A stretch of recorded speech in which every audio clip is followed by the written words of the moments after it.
Modern periodic table.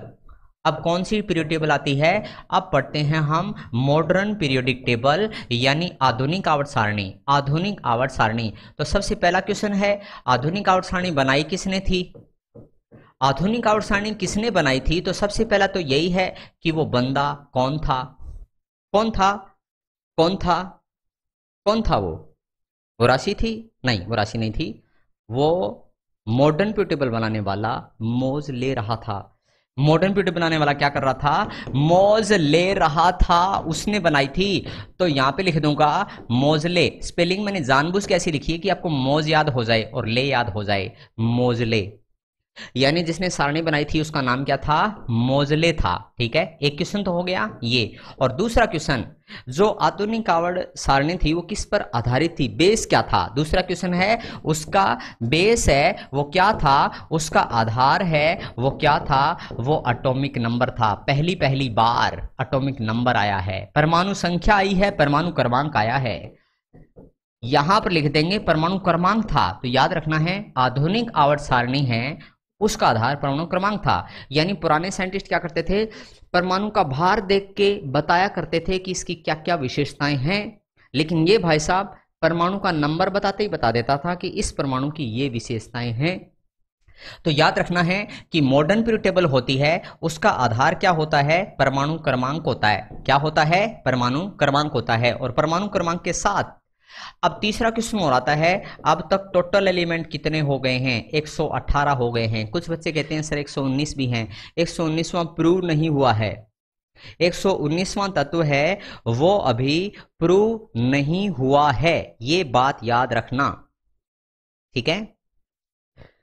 हाँ, एक बच्चे ने लिखा है रसोड़े में मोजले था। हाँ, वापिस पढ़ते हैं। अब हाल ही में जो 118 तत्व खोजा गया है उसका एक क्वेश्चन आता है कि 118 नंबर तत्व क्या है? गैस है कि क्या है?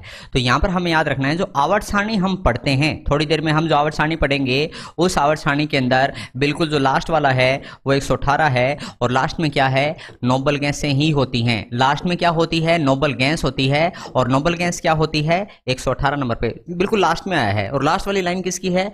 उत्कृष्ट गैसों की है, नोबल गैसों की है। तो यहां पर क्या है? नोबल गैसों के बारे में बोला जाएगा। किसके बारे में बोला जाएगा? नोबल गैसों के बारे में। तो ये सारी चीजें पढ़ने के बाद अब हम क्या करेंगे? आधुनिक आवर्त सारणी को पहले बनाना सीखेंगे।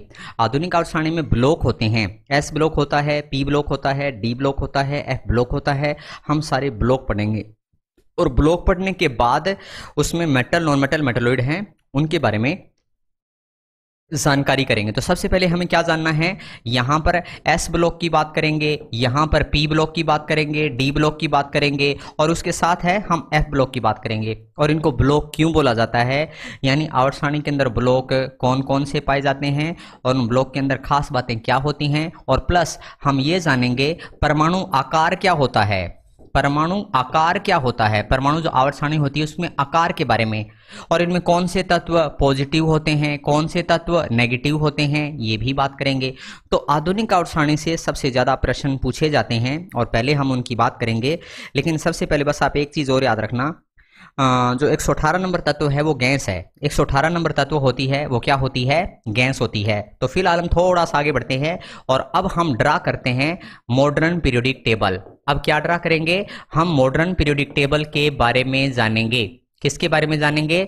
मॉडर्न पीरियोडिक टेबल यानी आधुनिक आवर्त सारणी के बारे में। पहले मैं ये सारी आवर्त सारणी इस पे बनाऊंगा, ठीक है। बनाने के बाद क्वेश्चन कैसे आएंगे? पूरे इस पे ही सारे क्वेश्चन हो जाएंगे, इनको अलग अलग बनाने की जरूरत नहीं है। और जब मैं ये बनाऊं तो साथ साथ उसे सुनते जाना कि वो मैं कैसे बना रहा हूं, क्योंकि जब उसमें से क्वेश्चन आएंगे तो आप तभी कर पाओगे जब आप बनाते हुए ध्यान से देखोगे, है ना। बनी बनाई आवर्त सारणी कभी दिमाग में नहीं छपती, उसे बनाना पड़ता है खुद, तब जाके वो याद होती है। तो बस आप उसे देखें ताकि आपको याद हो जाए। तो शुरुआत में मैं क्या कर रहा हूं, एक बड़ी सी लाइन खींच रहा हूं और यहां लिख रहा हूं हाइड्रोजन, लिथियम, और मैं ट्रिक बोलूंगा जो मैंने पहले भी आपको बताई है, ठीक है। हाली ना ने कहा रूबी सजी फिरे। सबसे महंगा तत्व फ्रांसियम होता है वैसे। अब आता है बेटा मांगे कार सुंदर बाप रोए। अब आता है ये 2 लाइन छोड़ देंगे। देखो इसमें क्या किया, एक गैप छोड़ दिया, फिर ये लिख दिया, फिर मैंने 2 गैप छोड़ दिए, अब यहां से आ गए और यहां से आएंगे तो इसको कैसे लिखेंगे, SC शक्ति व कर मैं फिर को नी कहूं जी। यहां ऐसे पहुंच गए और ये गैप थोड़ा ज्यादा हो गया, मैं इसे मिटा देता हूं, नजदीक लिखेंगे इनको ताकि हम बहुत सारा लिख पाए। यहां शक्ति वक्र में फिर को नी कहूं जी। अब ठीक है, अब यहां से क्या लिखेंगे, एक लाइन लिखाई थी मैंने, Y और LA, यारी जरा निभा मौत तक रुकावट राह पड़े आग में कूद जा। कैडमियम इटाइटाई लिखवाया था, ला हफ्ता ये भी आज लिखवाया था, ला हफ्ता वरना रे ओस में इधर पिटाई और होगी। ये लाइन भी आज सारी करवाई है मैंने। और ये रेडियम वाला है, इससे आगे क्या रहेगा, ये अधूरा रहता है क्योंकि इन एलिमेंट की खोज अभी चल रही है। और लास्ट वाला 118 है जो मैं अभी बताऊंगा, तो ये हमेशा इनकम्प्लीट रहता है, लेकिन फिलहाल कंप्लीट हो चुका है। फिलहाल मैंने स्टार लगा के छोड़ दिया है कि यहाँ क्या लिखाऊंगा, लेकिन उससे पहले हम थोड़ा सा आगे बढ़ते हैं। इससे आगे क्या है, इससे आगे जो है आप ध्यान से सुनना, ये है बेरिलियम और ये है मैग्नीशियम। तो ये कौन सी लाइन है, पहली लाइन है, ये कौन सी लाइन है, दूसरी, और ये तीसरी, उसके बाद 4, उसके बाद 5, उसके बाद 6, उसके बाद 7। तो कितनी लाइनें हो गई इसमें, 7 लाइनें हो गई हैं। तो एक क्वेश्चन तो यही हो गया कि ऐसे ऐसे कितनी लाइनें हैं, हॉरिजॉन्टल कितनी है, 7 हैं, पीरियड कितने हैं, 7 हैं। अब जो हमें बेरिलियम वाली लाइन दिखाई दे रही है, तो ये 2 लाइनें यहां पर खींच दूंगा मैं, ऐसे और ऐसे। इसकी सीध में ये लाइन खींची है, उसकी सीध में ये, और ये लाइन खाली छोड़ के यहां लिख दूंगा बैंगन आलू गाजर इन थैला। ये मैं आपको पढ़ा चुका हूं, boron aluminium gallium indium thallium, है ना, इससे पहले के लेक्चर में पढ़ा चुका हूं ये। उसके बाद मैंने कार्बन भी आपको पढ़ा दिया है, काशी जी को सुन हुई पंजाब में, यहां पर काशी जी को सुन हुई पंजाब में। उसके बाद नाना पाटेकर आज सबके बीच हैं, नाइट्रोजन वाली लाइन हो चुका है। उसके बाद ओ स से टे पो, उसके बाद फिर कल बाहर आई आंटी, और बिल्कुल लास्ट में हम क्या लिखने वाले हैं, हे हीलियम, हे नेता और कर्मचारी जिंदा रहो। और सबसे नीचे ना मैं सिर्फ एक पट्टी बनाऊंगा और यहां लिख दूंगा F ब्लॉक एलिमेंट। आवर्त सारणी के नीचे किसको रखा गया है, F ब्लॉक एलिमेंट को। F ब्लॉक एलिमेंट में टोटल एलिमेंट कितने होते हैं ये पूछा जाता है, तो इस लाइन के अंदर कितने हैं 14, इस लाइन के अंदर कितने हैं 14, टोटल कितने हैं 28। कई बार किताबों में आप ऐसा पढ़ते हैं या कहीं मिस प्रिंट होता है, हम सुनते हैं कि सर ये 15 होते हैं, नहीं 14 होते हैं। तो टोटल कितने हो गए, ये 28 हो गए। तो एक बार इसको जाने दो, यहां देखो ये जो हिस्सा लिखा है इस हिस्से को क्या बोलते हैं, इतना इतना, इस हिस्से को बोला जाता है S ब्लॉक, और वो वाला जो हिस्सा है इसे क्या कहा जाता है P ब्लॉक, इसे क्या कहते हैं P ब्लॉक, और ये वाला हिस्सा क्या है D ब्लॉक। तो ब्लॉक के बारे में हम तब पढ़ेंगे जब मैं आपको इलेक्ट्रॉनिक कॉन्फ़िगरेशन कराऊंगा। नीचे क्या है, F ब्लॉक है, S block, P block, D block, F block. इनकी ट्रिक मैंने आपको लिखवाई हुई है, पहले मैं आपको एक बार फिर से बता दूं ताकि याद हो जाए, ध्यान से सुनना। S ब्लॉक है, उसका मतलब होता है परमाणु के चारों ओर ऑर्बिटल होते हैं, S orbital, P orbital, D orbital, F orbital. अगर इलेक्ट्रॉन है वो S ऑर्बिटल में घूम रहे हैं तो S ब्लॉक का होता है। अगर S के बाद क्या होता है P, ये S है ये P है, अगर P ऑर्बिटल में लास्ट इलेक्ट्रॉन एंटर करता है तो वो P ब्लॉक का कहलाता है। D ब्लॉक का है, उससे भी अंदर D ऑर्बिटल होता है। ये ऑर्बिटल होते हैं जो मैं आपको आवर्त सारणी के अंदर हम नहीं पढ़ेंगे, फिलहाल हम ये पढ़ेंगे। क्वेश्चन कैसा आता है, क्वेश्चन आता है कि सल्फर कहां पाई जाती है, P ब्लॉक में पाई जाती है। आयरन कहां पाया जाता है, D ब्लॉक में पाया जाता है। या फिर मैग्नीशियम कहां पाया जाता है, S ब्लॉक में पाया जाता है। ऐसा क्वेश्चन आ जाता है। और एफ ब्लॉक की बात करते हैं तो यहां पर आता है एक तो यूरेनियम के बारे में और एक थोरियम के बारे में, ये दो क्वेश्चन आते हैं बस। मैंने दो ही क्वेश्चन क्यों लिखे एफ ब्लॉक के? यूरेनियम तो वो है जिससे हमें परमाणु ऊर्जा प्राप्त होती है, और थोरियम वो है जो भारतीय परमाणु भट्ठी थोरियम पर आधारित हैं। भारतीय परमाणु भट्ठी कहां पर आधारित हैं? थोरियम पर। अब इसमें से मैं आपको ये चीजें याद करना सिखाता हूं। मैंने आपको ये सारा याद करवाया हुआ है, आप पिछले लेक्चर में जाके देखना, ये भी याद करवाया हुआ है और ये मैंने आज आपको याद करवाया है, ठीक है। अब मेरी बात ध्यान से सुनना। शक्ति वाली लाइन है वो डी ब्लॉक में आती है, यारी जरा निभा वाली लाइन डी ब्लॉक में आती है, ला हफ्ता वरना रे ये डी ब्लॉक में आती है। तो अगर आपको ये लाइन याद है तो आपको डी ब्लॉक याद है ना। और एक चीज देखो, जिनको जंग लग जाता है, थोड़ी सी हिंट दे रहा हूं, वैसे ये ज्यादा इसे सीरियसली मत लेना, लेकिन हिंट बताता हूं। जिसको ज्यादातर जंग लग जाता होगा वो डी ब्लॉक में है। कैसे? आयरन को जंग लग जाता है, कॉपर को जंग लग जाता है, सिल्वर को भी जंग लग जाता है ना, और टंगस्टन को भी जंग लगता है। लेकिन एक चीज याद रखना, एक चीज याद रखना, ये जो जिंक है, ये जो कैडमियम है, ये जो मरकरी है, इनको जंग नहीं लगता। तो इनका क्वेश्चन मैं आपको अलग से सिखाता हूं। अब एक एक करके हम इसके सारे क्वेश्चन सीखेंगे। तो पहले एस ब्लॉक हम अलग से पढ़ेंगे, पी ब्लॉक अलग से पढ़ेंगे, डी ब्लॉक अलग से पढ़ेंगे और फिर ऐसे। लेकिन पहले मैं आपको ये क्वेश्चन बता देता हूं, इनके ना वेपर बन जाती है। इनकी क्या बन जाती है? वेपर बन जाती है, यानी वोलेटाइल मेटल, वाष्पशील धातुओं के नाम बताइए। तो डी ब्लॉक का जो लास्ट एलिमेंट होता है ना, पहली लाइन का लास्ट एलिमेंट, दूसरी लाइन का लास्ट एलिमेंट, तीसरी लाइन का लास्ट एलिमेंट। तो यहां पर आपको क्वेश्चन याद रखना है, वाष्प बनाने वाली धातुओं के नाम जिंक, कैडमियम, मरकरी, इनसे वाष्प बन जाती है। तो यहां पर क्या लिखेंगे? वाष्पशील धातुओं के नाम बताइए, वाष्पशील धातु के नाम बताइए, या इंग्लिश में लिखा जाएगा वोलेटाइल मेटल के नाम बताइए। तो क्या कहोगे? जिंक, कैडमियम और मरकरी। क्या बोलोगे? जिंक, कैडमियम, मरकरी, हवा हो गई। जिंक, कैडमियम, मरकरी, हवा हो गई। मतलब गर्म करने पर ये जल्दी से वेपर बना लेते हैं। क्या बना लेते हैं? वेपर। अब एक बात याद रखना, ऐसे ऐसे कितनी लाइनें हैं? 18 हैं। कैसे? 1 2 3 4 5 6 7 8 9 10 11 12 13 14 15 16 17 18, ऐसे ऐसे 18 लाइनें हैं, ऐसे ऐसे 7 हैं, ऐसे ऐसे 18 हैं और ऐसे ऐसे कितनी हैं? 7 हैं। तो हमें कुछ खास चीजें अब याद रखनी है। जो तीसरी लाइन है जिसमें सोडियम है, मैग्नीशियम है और ये वाली लाइन है, तो तीसरी लाइन को एक बार लिख देता हूं। टिपिकल एलिमेंट कौन? प्रारूपिक तत्व, ये वाली और ये वाली, 1 2 3 एल्यूमिनियम वाली, ये तीसरी लाइन है। तो एक चीज याद रखना, तीसरी लाइन को प्रारूपिक तत्व कहा जाता है। Direct question.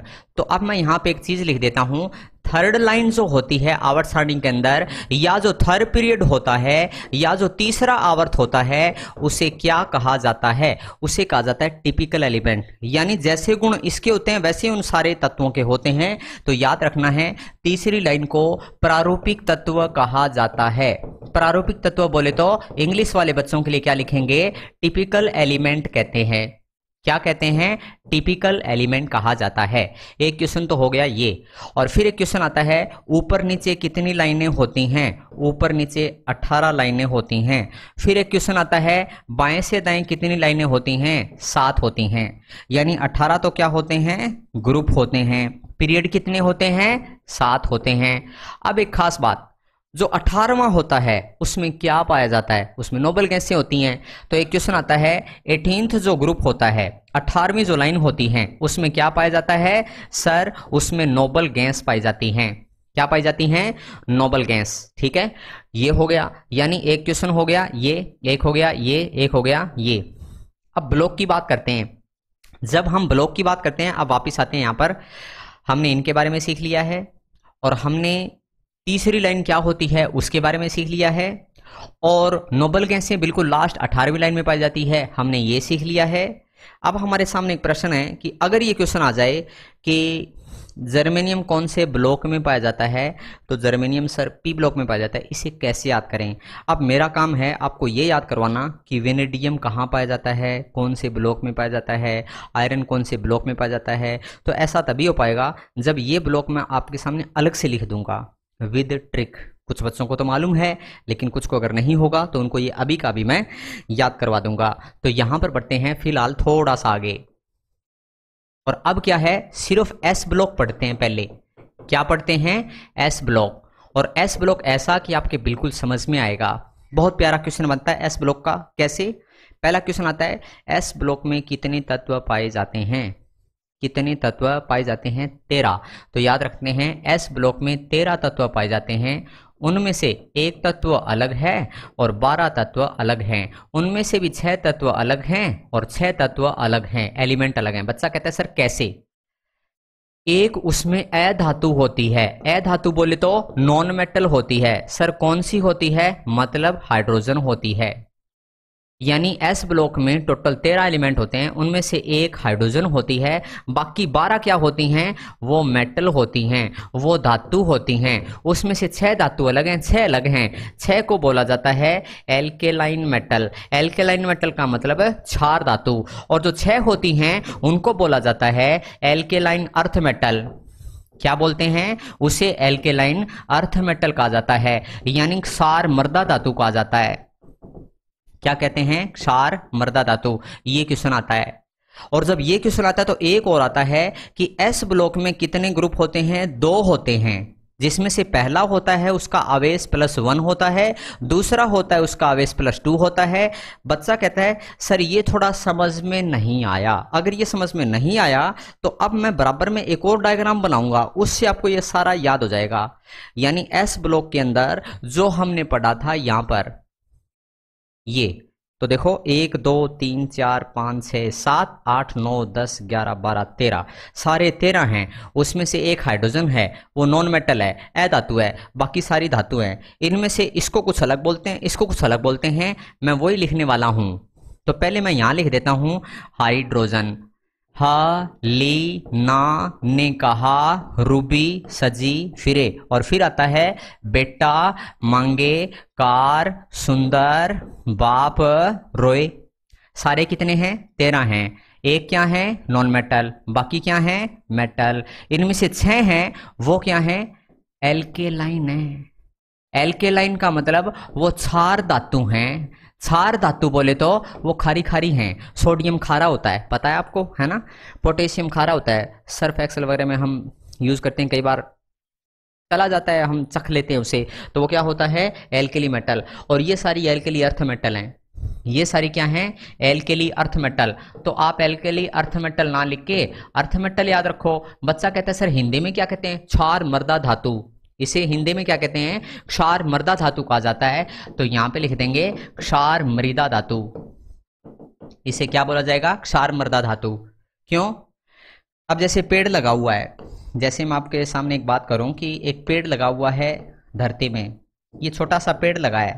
पेड़ हरा नहीं होता, लेकिन थोड़े से टाइम बाद पेड़ क्या है? हरा हो जाता है, क्योंकि उसके अंदर क्या आ गया? मिट्टी से, मृदा से, मतलब अर्थ मेटल, मिट्टी से मैग्नीशियम निकल के आ गया। हरी हरी पत्तियों में मैग्नीशियम, हरी हरी पत्तियों में मैग्नीशियम करवाया ना। तो पेड़ पौधे हरे क्यों होते हैं? क्योंकि मिट्टी से मैग्नीशियम निकल के आता है। मिट्टी से क्या निकल के आता है? मैग्नीशियम निकल के। तो ये सारे मिट्टी वाली जिनको पेड़ पौधे खींच सकते हैं, तो ये बात याद रखना है। Alkali metal, alkali earth metal, पूरा एस ब्लॉक हो गया। ठीक है, तो ये तो हो गया एस ब्लॉक। और ये ट्रिक भी आपको याद है, ह ली ना ने कहा रूबी सजी फिरे, और बेटा मांगे कार सुंदर बाप रोए। मतलब beryllium, magnesium, calcium, strontium, barium और रेडियम। अब एक सवाल ये भी आता है कि बिल्कुल लास्ट है ना, वो क्या है? फ्रांसियम रेडियो एक्टिव है, रेडियम भी रेडियो एक्टिव है। जो रेडियो एक्टिव है उसका क्वेश्चन मैं अलग से लिख देता हूं, उसमें क्या करूंगा? ऐसा निशान लगा दूंगा। फ्रांसियम रेडियो एक्टिव होता है, रेडियम भी रेडियो एक्टिव होता है, बाकी सारे रेडियो एक्टिव नहीं है। ठीक है, तो इनमें से ये रेडिएक्टिव हो गया। अब मैं आपसे ये पूछ रहा हूँ कि इनमें हल्का कौन भारी कौन, तो आपको पता है भारी चीजें हमेशा क्या होती हैं, ये भारी लड्डू हैं, ये हल्के हैं, तो हल्की चीजें ऊपर हैं, भारी चीजें नीचे हैं, तो इनका भार ज्यादा है, इनका भार कम है, इनका कम है, कम है, कम है, कम है, कम है। अब एक क्वेश्चन और आता है कि रेडियोएक्टिव रेडियोएक्टिव क्यों होता है, क्योंकि इसमें न्यूट्रॉन ज्यादा होते हैं, जिसमें न्यूट्रॉन ज्यादा होते हैं, हैवी होते हैं, वो रेडिएशन छोड़ने लगते हैं, याद रहेगा, वो रेडिएशन छोड़ने लगेंगे। न्यूट्रॉन की संख्या ज्यादा होने पर वो अपने आप को हल्का करने की कोशिश करता है, वो अल्फा बीटा गामा किरणें छोड़ता है, तो याद रखना है ये रेडिएक्टिव हैं। ये क्या है, रेडिएक्टिव। तो ये हो गया एस ब्लॉक। एस ब्लॉक लिखने के बाद वापिस आते हैं, यानी अब आपको याद हो गया। अब मैं आपसे ये कह दूं कैल्शियम कहां पाया जाता है, एस ब्लॉक में। सोडियम कहां पाया जाता है, एस ब्लॉक में। तो कैसे याद करोगे, ट्रिक से याद रखोगे। और मैं एक ट्रिक बता दूं, एस का मतलब सुंदर, हालांकि है नहीं ऐसा, एस का मतलब है एस ऑर्बिटल, एस कक्षक की बात हो रही है, लेकिन सुंदर सा है, तो सुंदर से ब्लॉक में कौन रहती है, तो आपको लड़की का नाम ज्यादा याद रहेगा। सुंदर से ब्लॉक में हलीना रहती है, तो हलीना वाली लाइन है। सुंदर से ब्लॉक में बेटा मांगे कार सुंदर बाप, यानी बाप और बेटा रहते हैं। सुंदर से ब्लॉक में बेटा भी रहता है, एमजी मतलब मांगे राम जी रहते हैं, है ना, और बाप बाप बेटा दोनों रहते हैं। तो कैसे भी याद करो, सुंदर से ब्लॉक में बाप बेटा वाली लाइन आती है, सुंदर से ब्लॉक में हलीना वाली याद आती है। उसमें 13 एलिमेंट होते हैं, 1 अलग हैं, 12 अलग हैं, 6 अलग हैं, 6 अलग हैं, बात खत्म। अब आते हैं पी ब्लॉक की तरफ। अब किसकी तरफ आते हैं, पी ब्लॉक की तरफ। आकार भी सीखेंगे इसका, पूरी आवर्त सारणी में आकार अलग से सीखेंगे। तो उसके बाद सीखते हैं पी ब्लॉक के बारे में। अब आता है पी ब्लॉक क्या है। पी ब्लॉक के बारे में खास बात क्या है, परमाणु का जो नाभिक होता है उसके यहां पर है NS, मतलब एक लेवल होता है एनर्जी लेवल, NS 2 इलेक्ट्रॉन है, और फिर NP 1 से 6, ये एग्जाम में आता है। अगर कोई इलेक्ट्रॉन P में एंटर करता है, P ऑर्बिटल में, अगर अंतिम इलेक्ट्रॉन, इसकी परिभाषा लिख रहा हूं, अंतिम इलेक्ट्रॉन अगर P ऑर्बिटल में एंटर करता है, एंटर मतलब प्रवेश करता है, तो वह पी ब्लॉक का एलिमेंट कहलाता है। तो आप इस पे ध्यान मत दो, आप यहां ध्यान दो, ये एस लेवल होता है, ये पी लेवल होता है, सब लेवल बोलते हैं। अगर इलेक्ट्रॉन पी में घुसा तो पी ब्लॉक का कहलाता है, अगर इलेक्ट्रॉन पी वाले लेवल में घुसा तो पी ब्लॉक का एलिमेंट कहलाता है, और अगर एस वाले में घुसा तो एस ब्लॉक कहलाता है। और इसमें देखो 1 2 लिखा हुआ है। तो आप ये याद मत करना, ये याद मत करना, आप सिर्फ ये याद करो कि अगर इलेक्ट्रॉन की एंट्री पी वाले लेवल में होती है तो वो पी ब्लॉक का एलिमेंट कहलाता है। इतना काफी है, ठीक है। और ये लिखने के बाद अब आता है कि पी ब्लॉक को हम बनाते कैसे हैं, पी ब्लॉक को याद कैसे करें। पी ब्लॉक की मैंने आपको ट्रिक पहले भी लिखवाई हुई है, जिन्होंने लिखी हुई हैं वो तो ठीक हैं, और जिन्होंने नहीं लिखी हुई उनके बारे में मैं अभी लिखवा दूंगा, ठीक है, की जरूरत नहीं है। हाँ, अब हम क्या करते हैं, पी ब्लॉक की बात करते हैं। तो पी ब्लॉक के तत्व एग्जाम में आ जाते हैं। जैसे क्वेश्चन ऐसे आ जाता है कि कार्बन है वो कौन से ब्लॉक में है, मैग्नीशियम है वो कौन से ब्लॉक में है, आयरन है वो कौन से ब्लॉक में है। तो मैग्नीशियम क्या है, हरी हरी पत्तियों में मैग्नीशियम, तो वो तो मैं पढ़ लिया। एस ब्लॉक के सारे एलिमेंट याद हो गए। एस ब्लॉक की लाइन आपको याद है तो आपको एस ब्लॉक याद है। पी ब्लॉक की लाइनें अगर आपको याद नहीं है तो पी ब्लॉक याद नहीं है। तो अब हम पी ब्लॉक की लाइनें याद करेंगे, ठीक है। तो मैं इसे मिटो देता हूं और हम पी ब्लॉक की लाइनें हैं वो यहां पर लिख देते हैं, ठीक है। हम पी ब्लॉक की लाइनों को यहां लिख देते हैं कि उन लाइनों को हम कैसे लिखेंगे, ओके। चलिए इसे मैं मिटो देता हूं और पी ब्लॉक की लाइनों की तरफ हम बढ़ते हैं। हाँ, पी ब्लॉक की लाइनें लिखेंगे तो सबसे पहले तो ये बता दूंगा मैं कि यहां पर सब्जी मंडी याद रखेंगे, यानी सब्जी मंडी चलते हैं आज। सब्जी मंडी में क्या खरीदेंगे, बैंगन खरीदेंगे, आलू गाजर इन थैला, सुनते जाओ बस, ठीक है। बैंगन आलू गाजर इन थैला खरीद ली, और जैसे ही सब्जी मंडी में गए तो सब्जी मंडी में आगे किसी का घर है और वो घर है काशी का। तो यहां पे लिखेंगे काशी जी को सुन हुई पंजाब में, काशी जी को सुन हुई पंजाब में, ठीक है। और काशी का एक भाई भी है, उसका नाम है नाना पाटेकर, वो बहुत गुस्सा करता है। नाना पाटेकर आज सबके बीच मौजूद हैं, नाना पाटेकर हैं आज वो सबके बीच मौजूद हैं। तो यहां पर लिख दिया SB और BI का मतलब बिस्मात। और उसके बाद क्या है, ठंडी ठंडी ओस आ गई, तो नाना पाटेकर हैं उनको सर्दी लगने लगी, ओस आ गई, ओ स से टे पो, ये भी आपको याद है। और उसके बाद किसी का घर है, मतलब कोई उससे दूर रहता है, नाना पाटेकर से डरा डरा रहता है, दरअसल वो डरी डरी रहती है।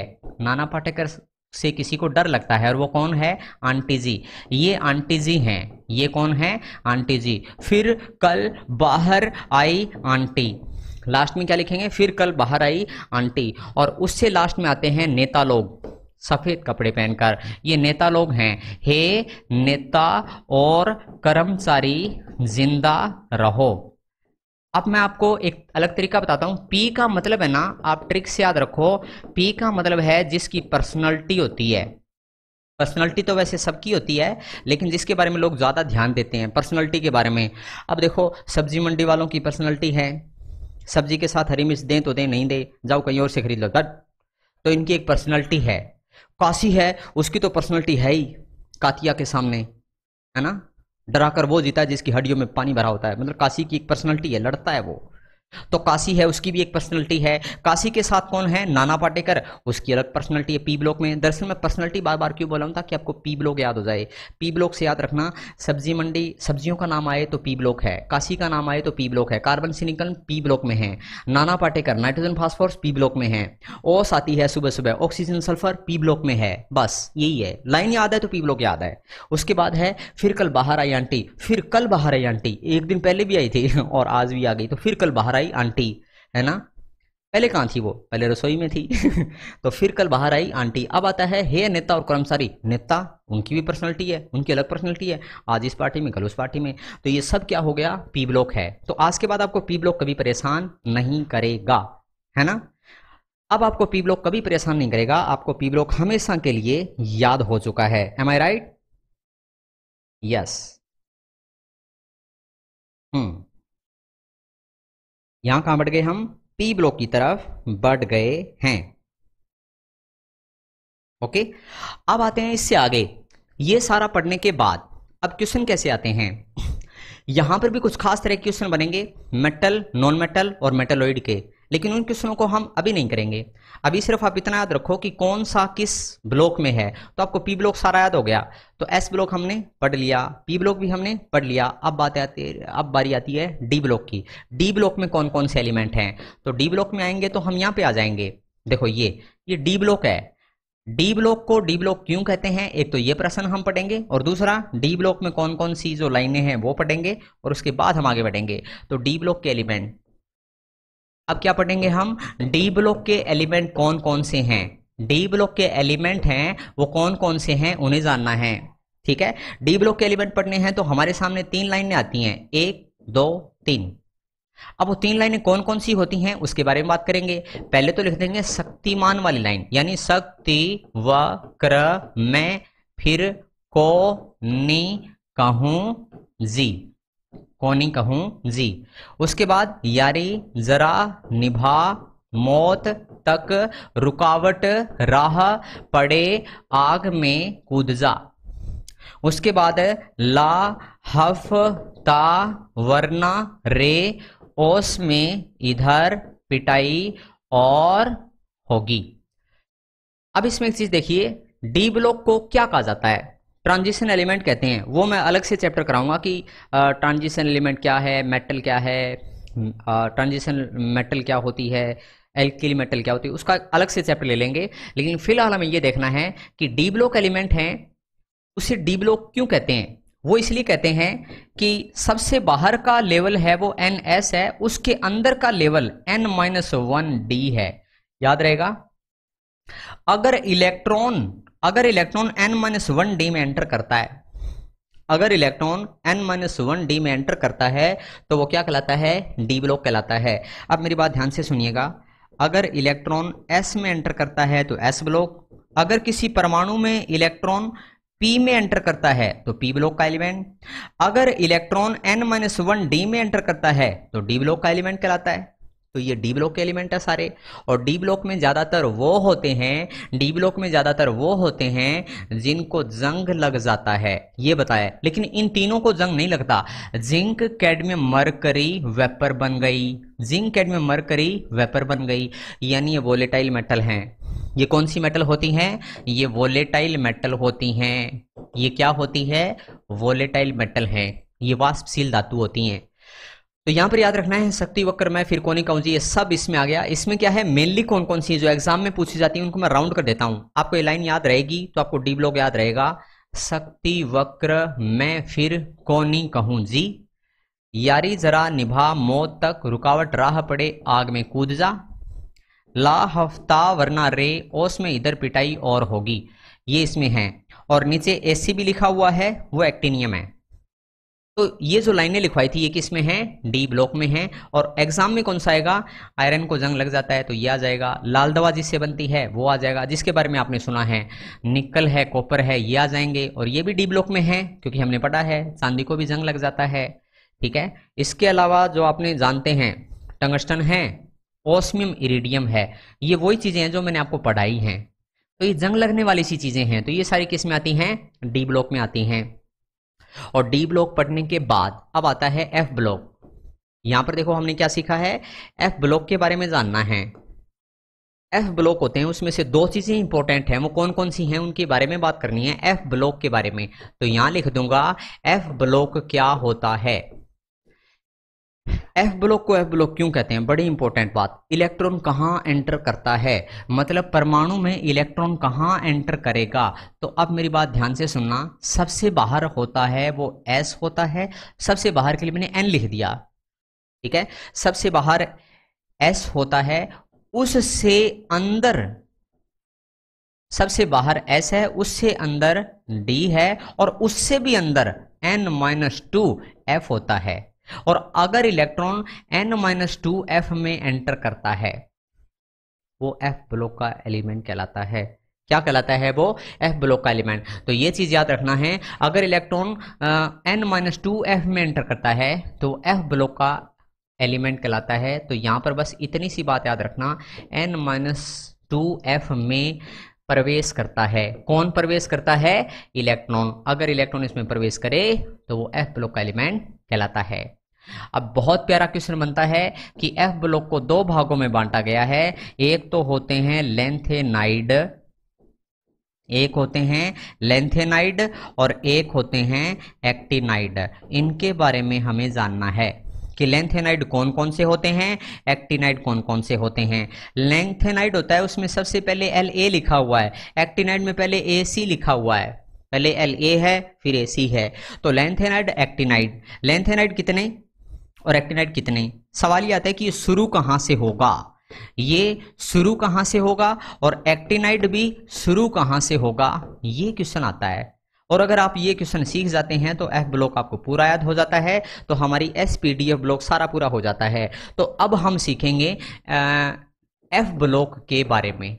आवर्त सारणी के नीचे एफ ब्लॉक होता है, तो पहला क्वेश्चन तो यही बन गया कि आवर्त सारणी में एफ ब्लॉक होता है वो कहां होता है, एफ ब्लॉक आवर्त सारणी के नीचे होता है।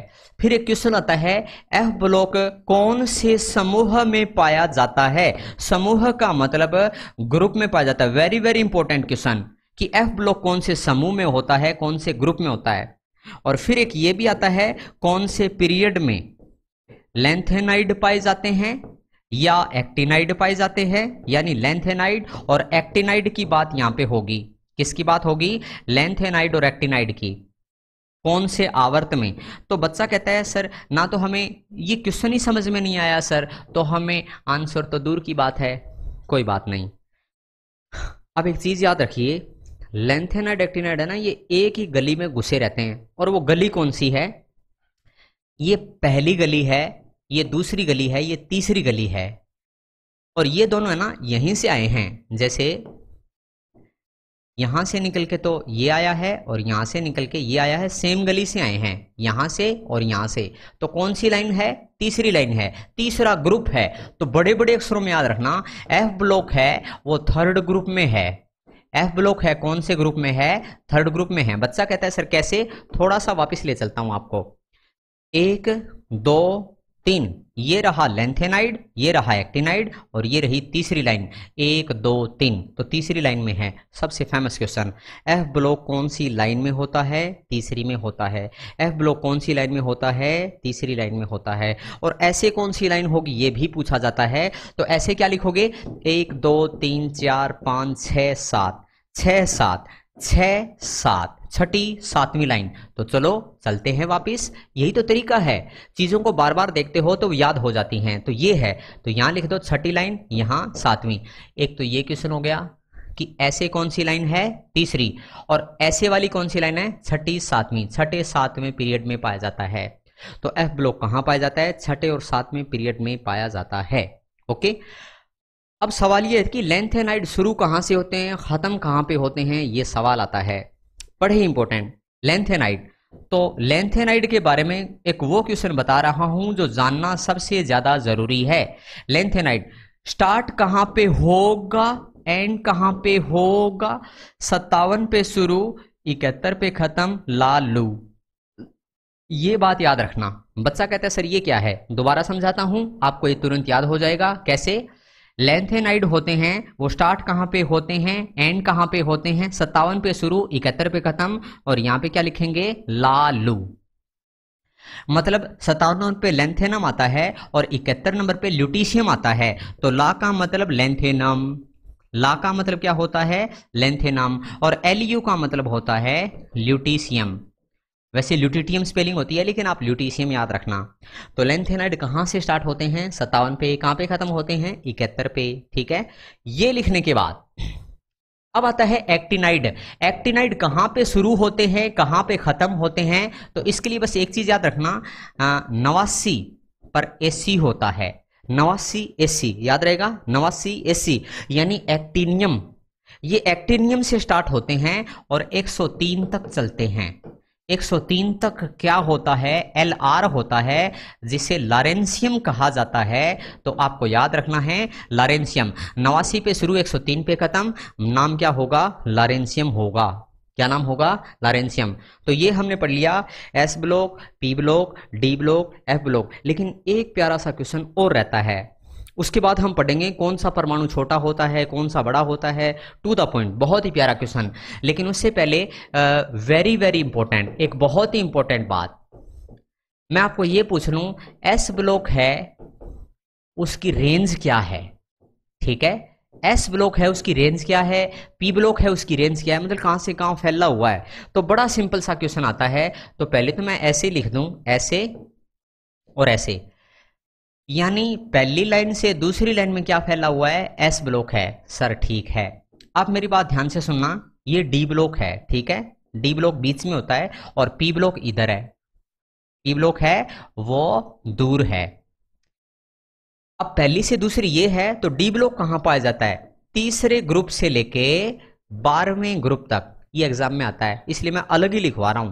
यानी पहली दूसरी लाइन में क्या होता है, एस ब्लॉक होता है, 3 से 12 तक क्या होता है, डी ब्लॉक होता है। फिर 12 के बाद क्या गया, 13, तो 13 से 18 तक क्या होता है, पी ब्लॉक होता है। 13 से 18 क्या होता है, पी ब्लॉक।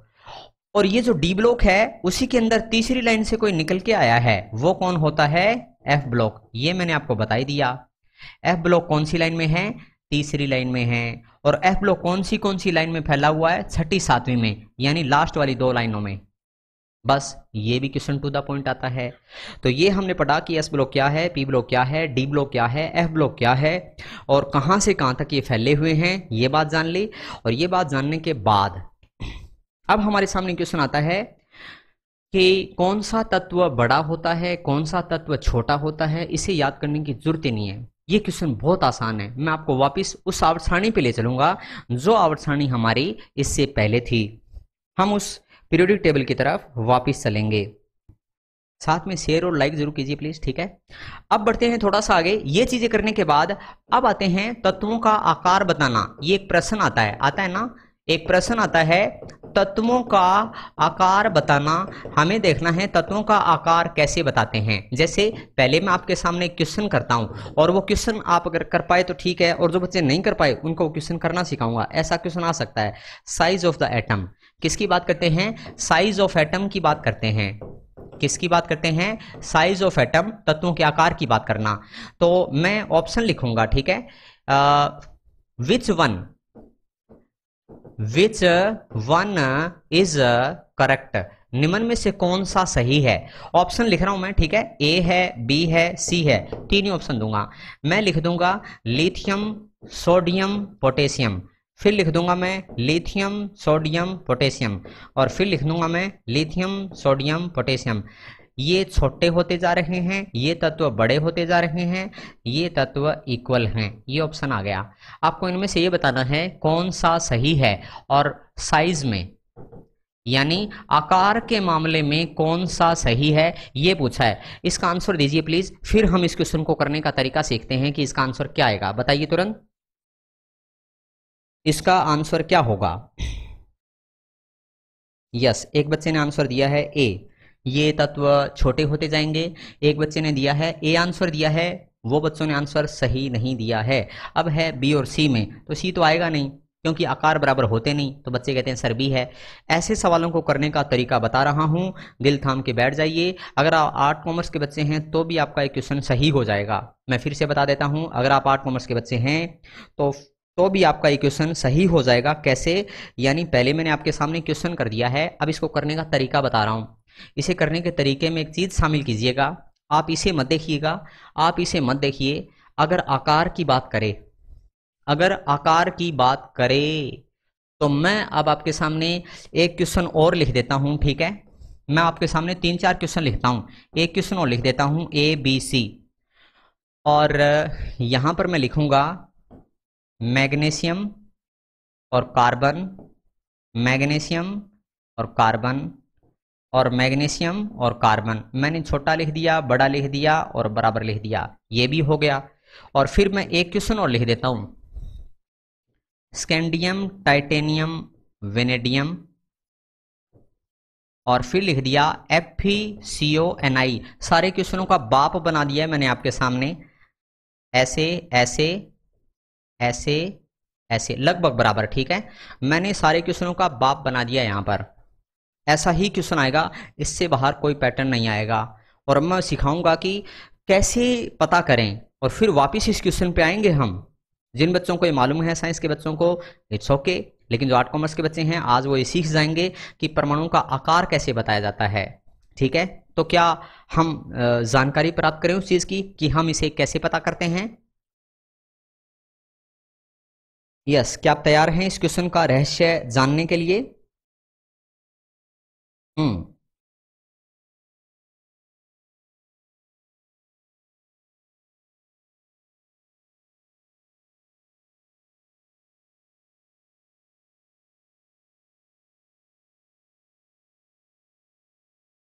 हाँ, तो अब आपको एक खास बात बता दूं कि इसे करने का तरीका क्या है, वो अगले पेज पर फिर वापस यहाँ आएंगे। ये क्वेश्चन भी करेंगे, ये भी करेंगे, ये भी करेंगे। इनमें से कौन सा सही है, इनमें से ये सही है, इसमें से ये भी सही है, इसमें से ये सही है या गलत है ये जानना है, ये सही है। उसके बाद आते हैं यहाँ पर, कार्बन छोटा होता है मैग्नीशियम से, ये सही है। अब बच्चा कहता है सर हमें तो नहीं पता, तो मैं अब आपको आगे ले चलता हूँ, समझाऊंगा, फिर वापस यहाँ आएंगे, तब आप देखना कि कैसे सही है, ठीक है। तो अब आते हैं यहाँ पर। यहाँ पर मैं सबसे पहले आपके सामने वही आवर्त सारणी दोबारा बना रहा हूँ। हलीना ने कहा रूबी सजी फिरे, उसके बाद आता है बेटा मंगे कार सुंदर बाप रोए, और उसके बाद हमें यहाँ पे लिखना है SC। देखो, एक लाइन छोड़ के ये लिखा, 2 लाइन छोड़ के ये लिखा, और यहाँ लिख दिया शक्ति वक्र मैं फिर को नी कहूँ जी। उसके बाद यारी जरा निभा मौत तक रुकावट राह पड़े आग में कूद जा। और उसके बाद ला हफ्ता वरना रे ओस में इधर पिटाई और होगी।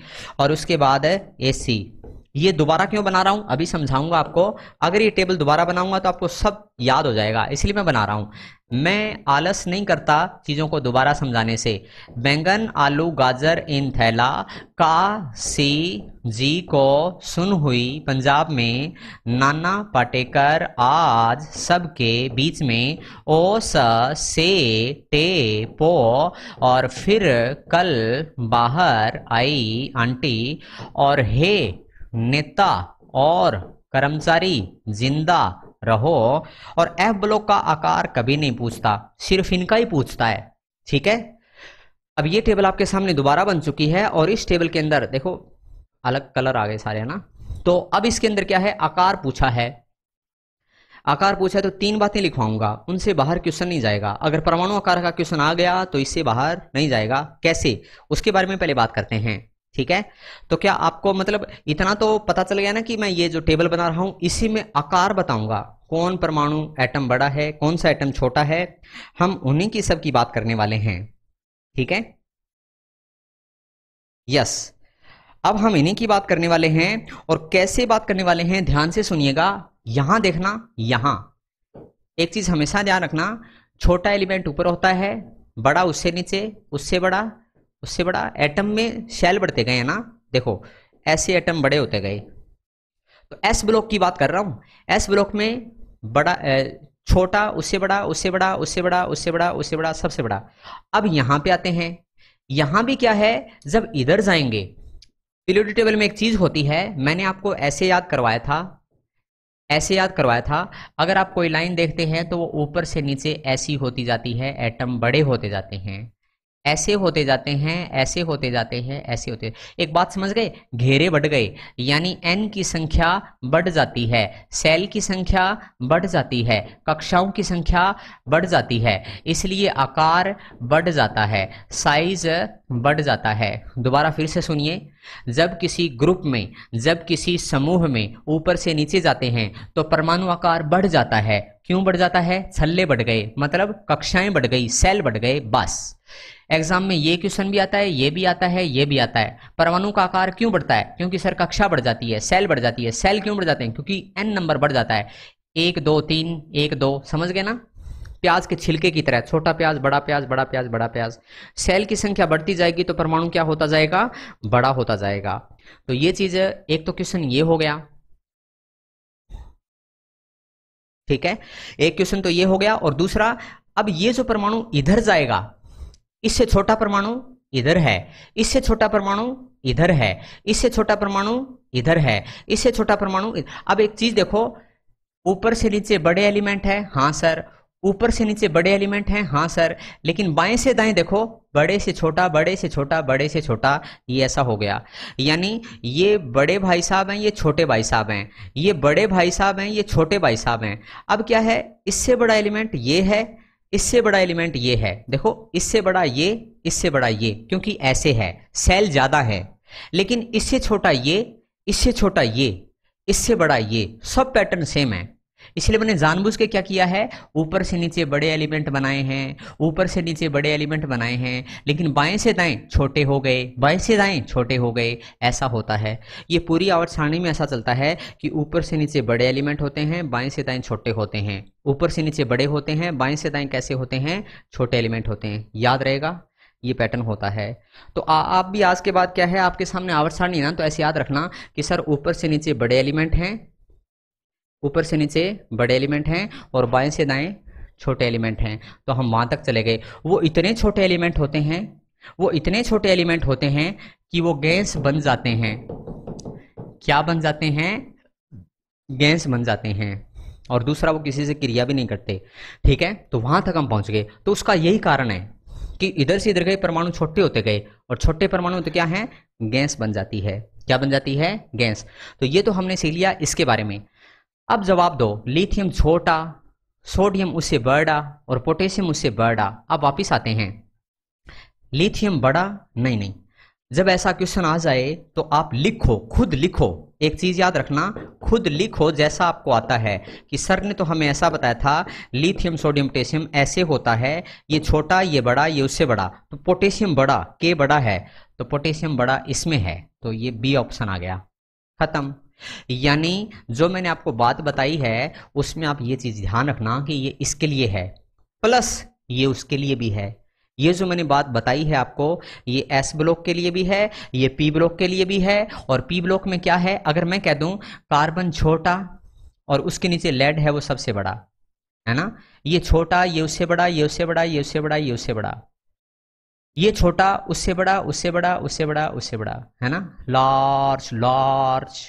अगर मैं इन दोनों के बारे में बात करूं तो ये बड़ा भाई है, ये छोटा भाई है, समझ गए।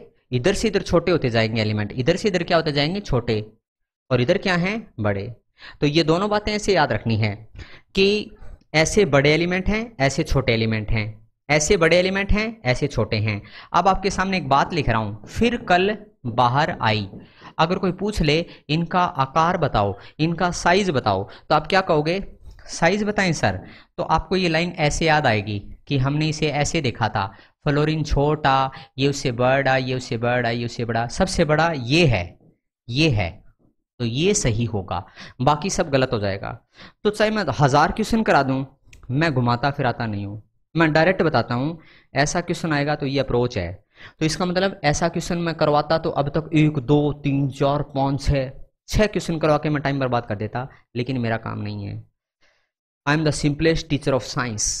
मैं सबसे सिंपल टीचर हूँ साइंस का, और मैं चीज़ों को ऐसे समझाने की कोशिश करता हूँ कि जैसे सरलता से समझ आ जाए, आर्ट कॉमर्स के बच्चे को भी जल्दी से समझ कैसे आए, कुछ ऐसी बातें। उसमें कई बार क्या है, मुझे ट्रिकों का सहारा भी लेना पड़ता है, अजीब सा बातें बतानी पड़ती हैं, वो इसलिए हैं ताकि समझ में आ जाए। तो अब किसी भी बच्चे का क्वेश्चन गलत नहीं होगा। अब मैं ऐसे कह दूं, ये क्वेश्चन आ जाए एन और पी, ये और एन और पी, ये ऑप्शन ए या ऑप्शन बी कौन सा सही है, नाइट्रोजन और फास्फोरस में से कौन बड़ा है कौन छोटा है। तो आप क्या कहोगे, एन और पी में से ये पी नीचे है तो पी बड़ा है, तो पी बड़ा किस में है, बी में है, तो आंसर क्या आएगा, बी आएगा। कुछ भी पूछ लें, चाहे ऐसे पूछ ले, चाहे ऐसे पूछ ले, चाहे ऐसे पूछ ले, चाहे ऐसे, यानी एस और पी ब्लॉक बताना आ गया। हमने एस और पी ब्लॉक बताना सीख लिया। बात तो डी ब्लॉक की है, तो क्या आप तैयार हैं। डी ब्लॉक की मैं आपको ऐसी बात बताने जा रहा हूं जो इससे पहले अगर ये क्वेश्चन आ जाए तो लगभग बच्चों का गलत हो जाता है, खासकर जो आर्ट कॉमर्स के हैं। लेकिन आज के बाद डी ब्लॉक का क्वेश्चन आपका सही हो जाएगा। अगर यहां से क्वेश्चन आ गया कर दोगे, यहां से क्वेश्चन आ गया कर दोगे, लेकिन दिक्कत यहां आएगी। कंपटीशन जब देते हैं तो दिक्कत यहां आती है। कैसे, बहुत जरूरी बात बता रहा हूं। मैं आपके सामने एक बात लिखूंगा और बताना कि वो आपको थोड़ी सी याद है कि नहीं। मैं तो एक चीज जानता हूं, करोगे याद तो हर बात याद आएगी, करोगे याद तो हर बात याद आएगी। हाँ, गजल याद आएगी। ओह, गजल। होठों से छू लो तुम, मेरा गीत अमर कर दो। जगजीत सिंह एक बहुत ही शानदार एक इंसान थे, और ऐसे गाने गाते थे वो शानदार तरीके से। यस, क्या आप मुझे सुन पा रहे हैं। यस, ओके, हाँ। अच्छा, इधर चला गया क्या, मैं दिखाई नहीं दिया। हाँ, वापस आते हैं। अब मैं आपके सामने एक बात बता रहा हूँ, ध्यान से सुनना, ध्यान से सुनना। ये लिखा था मैंने आपके सामने, हाँ सर लिखा था, ध्यान से सुनना, लिखा था। और इस लिखने में मैंने ऐसे बनाए थे, हाँ सर बनाए थे, क्योंकि मैं जब कोई चीज़ बनाता हूं ना तो वो यूं ही नहीं बनाता, वो आगे भी काम आती है, उधर भी काम आती है, जहां आप जाओगे हर जगह अप्रोच काम आती है। ये मैंने बनाया तब था कि 8वें मेंडलीफ की 8वीं लाइन के अंदर 9 एलिमेंट थे, लेकिन वो 9 एलिमेंट कौन कौन से थे वो भी लिखवाए थे मैंने, और वो अब फिर से काम आएगा। बताता हूं क्यों काम आएगा, ध्यान से सुनना। फिर को नी रुकावट राह पड़े, ओस में इधर पिटाई होगी, ये लिखवाए थे ना। ये जो एलिमेंट है ना, ये लगभग बराबर आकार के होते हैं। ऐसे क्वेश्चन आएगा, ये बराबर है, ये बराबर हैं, अलग, ये बराबर आकार के होते हैं अलग, ये बराबर आकार के होते हैं अलग। ये सिर्फ इसी में है और कहीं नहीं है, ये पूरी पूरी टेबल में सिर्फ यही देखने को मिलेगा। ये तीनों बराबर आकार के होते हैं, ना छोटे होते ना बड़े होते, ना छोटे होते ना बड़े होते, तीनों बराबर। अब वापस ले चलता हूं जब ये क्वेश्चन करवाया था, और इसका कारण क्या होता है, इनकी स्ट्रक्चर होती है, जो लैटिस की स्ट्रक्चर होती है, जालक ऊर्जा काम का होता है इसका, तो वो बड़ी कंसेप्ट है, वहां मैं नहीं जाऊंगा। मैं तो इतना बताऊंगा कि इसका आकार का क्वेश्चन आ जाएगा, ये है, ठीक है।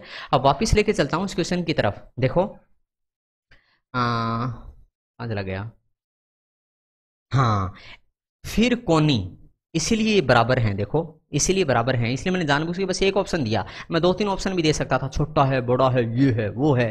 टाइम बर्बाद नहीं करना, मेरे को चाहिए कि बच्चों का टाइम का वसूल हो। ये हो गया। ये लिखने के बाद, ये लिखने के बाद, अच्छा उसमें देखो मैग्नीशियम कार्बन में, मैग्नीशियम कहाँ है, उधर था, मैग्नीशियम उधर था ना, तो उधर वाले बड़े लोग हैं, उधर वाले छोटे लोग हैं, कैसे हैं, उधर वाले क्या हैं, छोटे लोग, कार्बन छोटू, तो कार्बन बड़ू नहीं है तो ए आ गया। तो ये भी पढ़ लिया, ये भी पढ़ लिया, ये भी पढ़ लिया। अब ये बचता है, ये छोटा क्यों हुआ ये बताता हूं। वापिस आते हैं।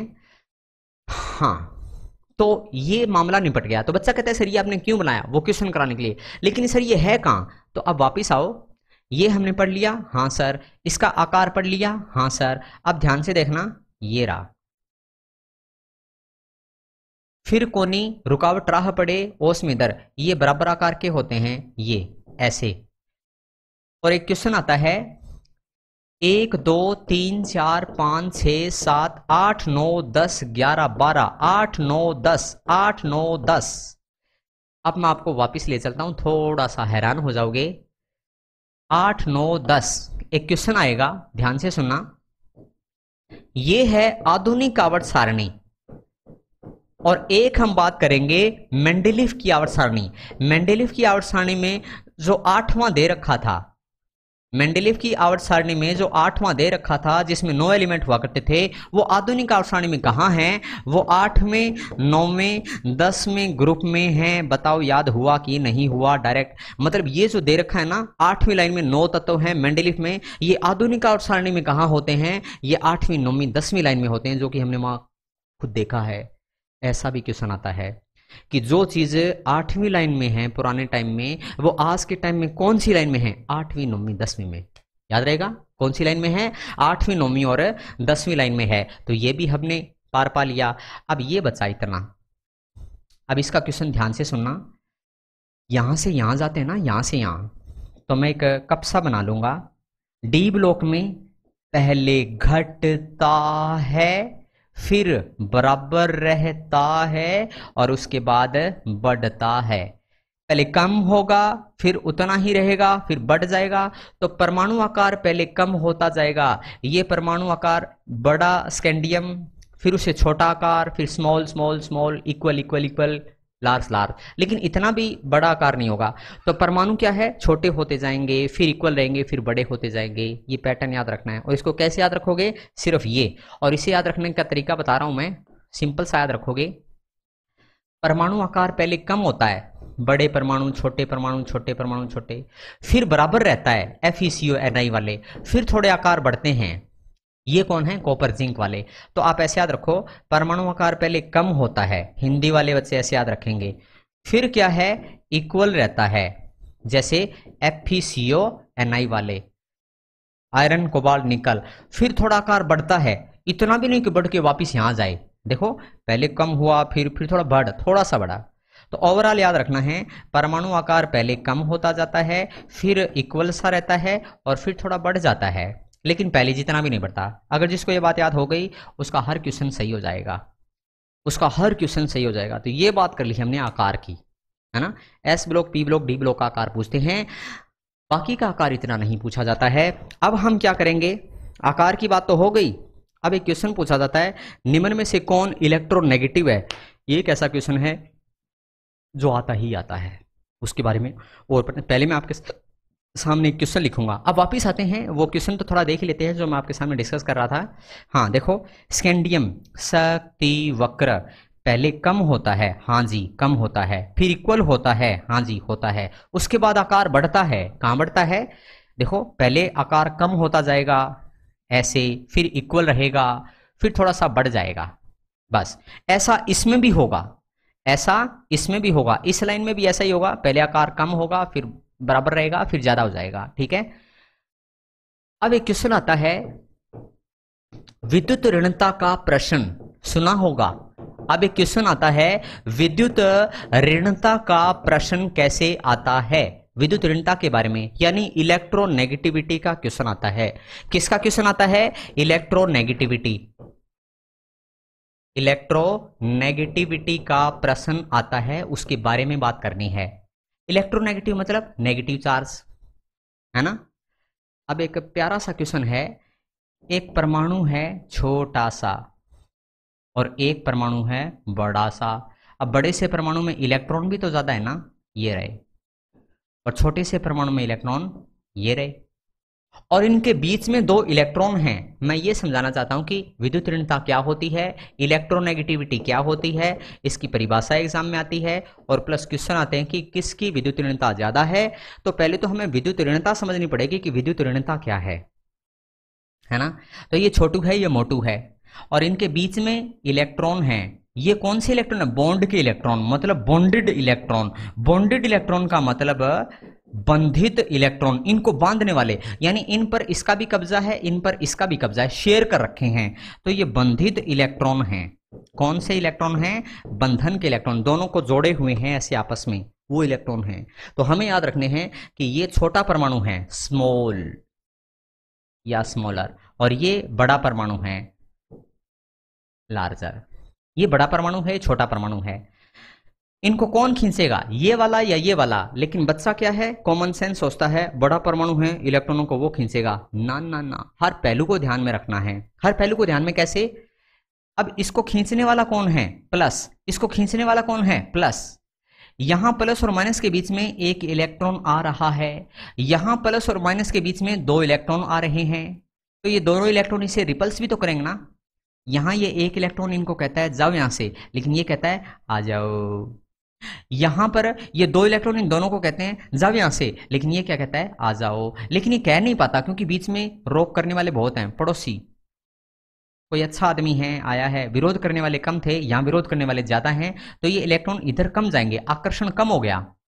पॉजिटिव नेगेटिव के बीच में दो नेगेटिव बंदे आ गए, पॉजिटिव और नेगेटिव के बीच में एक नेगेटिव बंदा है, तो ये इधर खींचाएगा, तो इधर खींच लेगा। तो छोटा परमाणु इलेक्ट्रॉनों को खींच लेगा, और जैसे ही छोटा परमाणु इलेक्ट्रॉनों को खींच लेगा, छोटा नेगेटिव हो जाएगा। यानी छोटू, यानी छोटा खोटा। छोटा परमाणु हमेशा खोटा होता है, छोटे परमाणु पर हमेशा नेगेटिव चार्ज होता है। तो ये बात याद रखना। Tendency to attract the bonded electron is known as electronegativity. बंध के इलेक्ट्रॉनों को अपनी ओर खींचने की क्षमता क्या कहलाती है? विद्युत ऋणता कहलाती है। Tendency to attract the bonded electron, मैं लिख देता हूं, tendency, tendency to attract bonded electron. Hindi वाले बच्चों के लिए बॉन्ड के इलेक्ट्रॉनों को खींचने की प्रवृत्ति या क्षमता, प्रवृत्ति या क्षमता क्या कहलाती है? विद्युत ऋणता कहलाती है। विद्युत ऋणता का मतलब नेगेटिव चार्ज, छोटा होगा वही खोटा होगा, वही इलेक्ट्रॉन को खींचेगा। अब एक चीज बताओ आप मुझे, आपको दो प्यारी सी बातें पूछ लेता हूं मैं। ये क्वेश्चन इतना आसान हो जाएगा अब जितना आपने पहले कभी सोचा नहीं होगा। बहुत सिंपल क्वेश्चन होने वाला है, बहुत ही शानदार क्वेश्चन होने वाला है, इसको आपको जानना है अभी का भी। यस, देखते हैं कैसे, हाउ। जिन बच्चों का डाटा खत्म हो रहा है प्लीज जाने से पहले शेयर जरूर करके चले जाना इसे, ठीक है। I heartily request to you from the bottom of my heart, ठीक है। प्लीज जाते हुए इसे शेयर जरूर करें, सब्सक्राइब जरूर करें। मिलते रहेंगे, अभी क्लास बहुत चलने वाली है।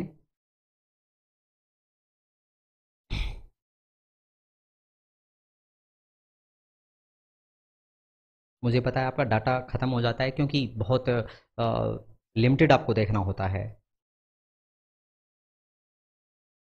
नितेश शर्मा ने कहा है सर मेरा नाम बोल दो सर, कल मेरा एग्जाम है एनटीपीसी का, by the way I love you, you are the best. सभी प्यारे बच्चे जिनका कल एग्जाम है, मैं अपनी तरफ से ये भगवान से प्रार्थना करता हूँ कि आपका पेपर बहुत अच्छा हो। आप बहुत हिम्मत के साथ हर प्रश्न का जवाब बड़ी सहनशीलता से दें, और आपका प्रश्न ज़्यादा से ज़्यादा सही हों, सबसे ज़्यादा सही क्वेश्चन करने वाले बच्चों में से आप हों, मैं ऐसी कामना करता हूँ।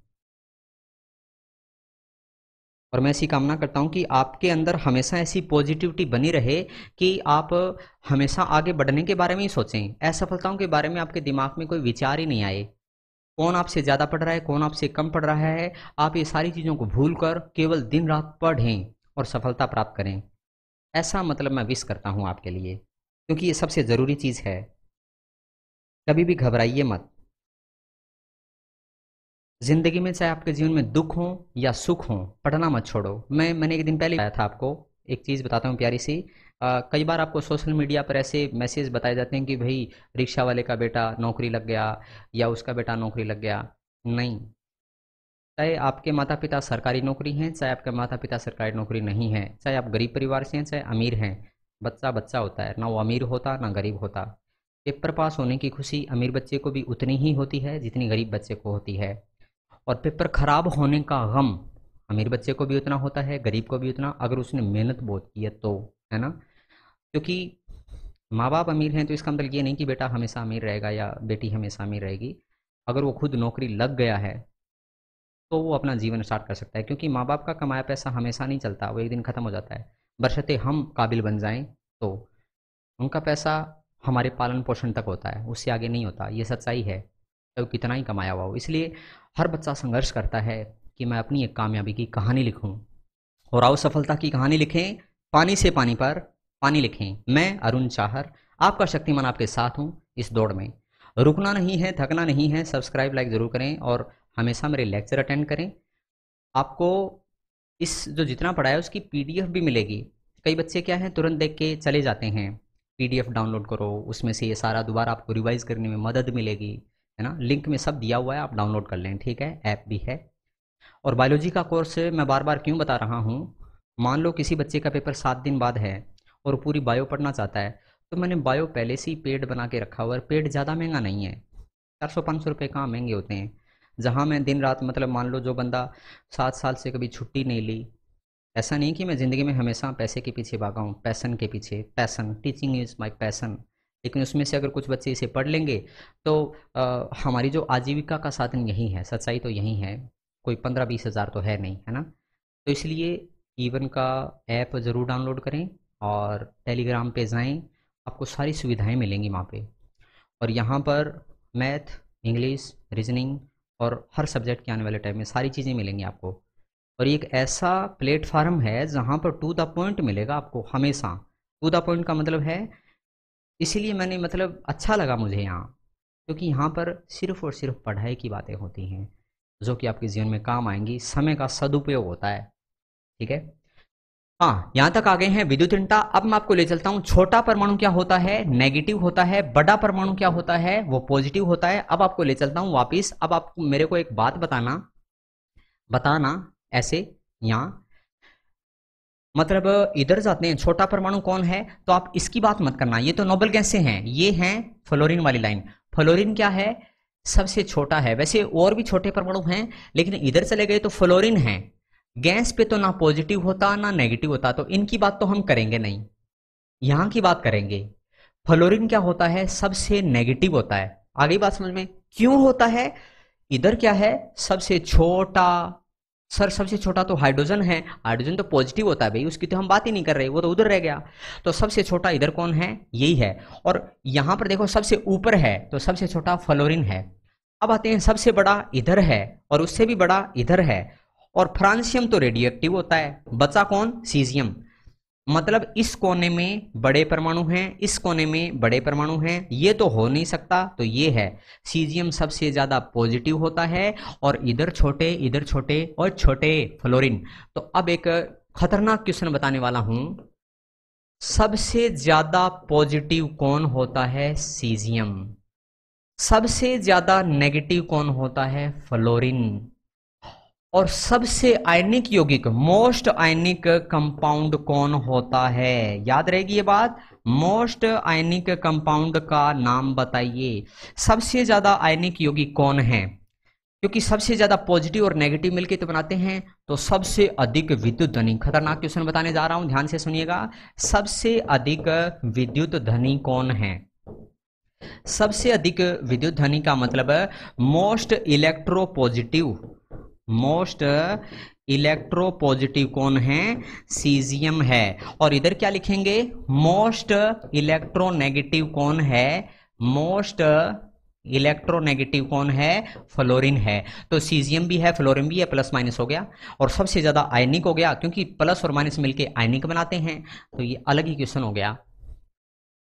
अब आपके सामने एक क्वेश्चन देता हूं, उस क्वेश्चन को आपको करना है, और कैसे, मैं आवर्त सारणी भी आपके सामने ले आता हूं ताकि आपको क्वेश्चन करने में ज्यादा दिक्कत ना हो, ठीक है। ये आपके सामने है, मैं आपके सामने 4 ऑप्शन लिखूंगा, ठीक है, 4 ऑप्शन लिखूंगा, उनको ध्यान से देखिएगा।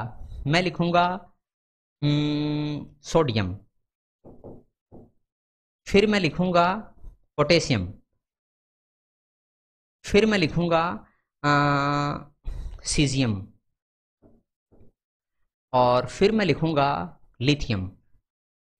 अब आप हैरान हो जाओगे, ये सारे मैंने यहां से लिखे हैं।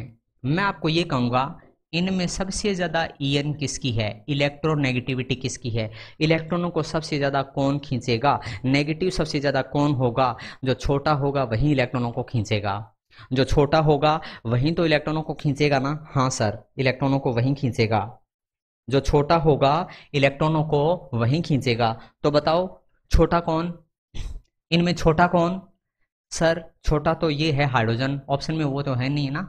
लिथियम ऑप्शन में क्या मतलब, इनमें देखो, इनमें छोटा कौन है, लिथियम है। और आप ये जानते हैं हलीना ने कहा रूबी सजे वाली लाइन है, तो लिथियम सबसे छोटा है, तो इसी पे नेगेटिव चार्ज आएगा। अब एक बच्चा कहता है सर लिथियम पे तो नेगेटिव चार्ज आ ही नहीं सकता। नहीं आ सकता ना, मैं मानता हूं नहीं आ सकता, लेकिन है तो छोटा ना, तो इनकी तुलना में नेगेटिव है। अब मैं ये कह दूं एक है 4 पॉजिटिव, एक है 3 पॉजिटिव, तो इनमें से नेगेटिव के नज़दीक कौन सा है? सर +3 नेगेटिव के नज़दीक है, तो इसलिए ये इसकी तुलना में ये नेगेटिव है। समझ गए ना बात? तो यही बात यहाँ पे हो रही है। तो इनमें इलेक्ट्रोनेगेटिविटी किसकी ज़्यादा है? लिथियम की है। अब एक क्वेश्चन करके देखते हैं, वो क्वेश्चन अगर आप कर पाएंगे तो आप समझ लेना कि आपको क्वेश्चन समझ में आ गया। तो which one has maximum EN, electronegativity सबसे ज्यादा किसकी है? तो सबसे अधिक विद्युत ऋणता, यहां पर याद रखना है, सबसे अधिक विद्युत ऋणता किस में है? तो आप ऑप्शन लिखूंगा मैं, कार्बन है, नाइट्रोजन है, और उसके बाद लिख देंगे सल्फर है। 3 हो गए, इनके बारे में बतानिए सबसे ज्यादा इलेक्ट्रोनेगेटिव कौन है। तो बच्चा कहता है सर ये क्वेश्चन हमसे नहीं होगा, तो मैं आपको तरीका बताता हूं। जो एलिमेंट दिया हो उसकी लाइन ने लिखो। तो पहले तो आप क्या करोगे, कार्बन की लाइन लिखोगे, का सी जी को सुन हुई पंजाब में। फिर नाइट्रोजन की, कार्बन के बाद नाइट्रोजन आता है, नाना पाटेकर आज सबके बीच। फिर सल्फर, सर ये तो याद ही नहीं है सर, क्यों नहीं याद है ना, ओस से टे पो। अब मेरी बात बताओ कि इधर वाले बड़े एलिमेंट हैं, तो इसने पूछा है ईएन सबसे ज्यादा, तो आपको छोटा ढूंढना है कि इसमें सबसे छोटा कौन है। तो इसमें से सबसे छोटे कौन हैं? ये वाले हैं। और इनमें भी सबसे छोटा कौन है? ये, लेकिन ये ऑप्शन में नहीं है। फिर कौन है? ये। तो आपको याद रखना है आंसर क्या आएगा? सल्फर आएगा। आंसर क्या आएगा? सल्फर। तो ऐसे आपको क्वेश्चनों की पहचान करनी होती है। तो हालांकि इतना टेढ़ा क्वेश्चन कभी नहीं आएगा, आपसे बस ये पूछेगा इनमें विद्युत ऋणता किसकी ज्यादा, ये छोटा तो ये खोटा, ये नेगेटिव है ये पॉजिटिव है। तुलना में नाइट्रोजन फास्फोरस में इनमें ज्यादा नेगेटिव कौन है? नाइट्रोजन है। ऑक्सीजन और सल्फर में कौन ज्यादा नेगेटिव है? तो आपको क्या याद रखना है? ऑक्सीजन। बस ये चीजें लिखने के बाद अब हमारा ये चैप्टर पूरा हुआ।